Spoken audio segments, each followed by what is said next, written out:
Paris St-Germain are reportedly ready to pay £199 million for Barcelona forward Neymar. That's £199 million for one player. Just let that sink in. It is more than double the current world record fee of £89 million paid by Manchester United for Paul Pogba and almost 2.5 times that paid by Real Madrid for Cristiano Ronaldo in 2009. Both United and Real have an estimated worth of almost £3 billion, according to Forbes, so it is not beyond the realms of comprehension that they could afford to pay Neymar's €222 million release clause. But how are Paris St-Germain, not in the top 10 of the world's richest clubs, able to spend almost a third of their value on one player? Could they structure the payments?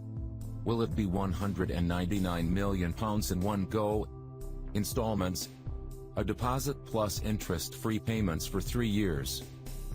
Football finance expert Dr. Rob Wilson of Sheffield Hallam University sheds some light on how they might come to an agreement.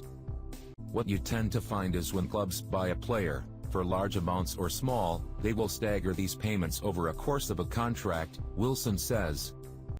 Let's assume PSG pay £200 million for Neymar and he signs a 10-year contract, they will pay £20 million per year to Barcelona. Of course, the selling club has to agree to that length of time. You expect there to be a decent upfront payment though. When Cristiano Ronaldo signed for Real Madrid from Manchester United for £80 million in 2009, the English club demanded the fee was paid in full before it was allowed to happen. Regarding Neymar, I think you'll probably see a substantial initial payment, let's say £100 million, and a couple of payments afterwards to make the balance. How do you recoup that money? PSG are set to pay huge bucks, and will be paying huge wages, for a player who is not only highly talented but also highly marketable. According to Forbes, the Brazilian is the 18th highest paid sports star in the world with £11.54 million earned from his salary and £17 million from endorsements alone, thanks to deals with Nike, Gillette, Panasonic, and Beats by Dre.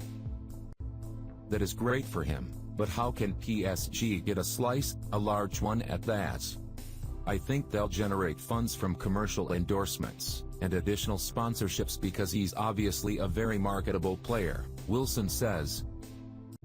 PSG will be able to come to agreement with a player and his agent over image rights and how best they can use him to promote the club. I think when you sign a player of that magnitude they tend to bring a level of excitement, so commercial enterprises will be more interested in partnerships with PSG. There are, of course, shirt sales. Fans of PSG and football fans in general will flock to the shops to buy the new Neymar shirts.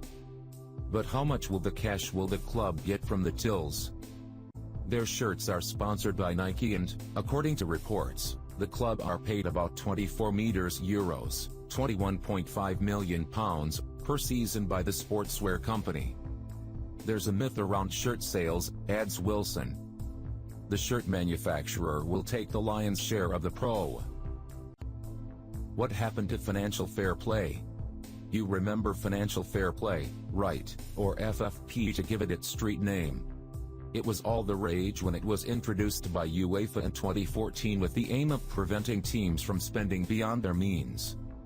Clubs were asked to balance football-related expenditure, transfers and wages, with TV and ticket income, plus revenues raised by their commercial departments. Manchester City, Monaco, Inter Milan and Roma were among Europe's top-flight clubs who were punished for breaking FFP rules following its introduction. They were handed fines and transfer restrictions. PSG are okay at the moment with FFP, but I expect them to sell a couple of players to try to balance the books a bit more.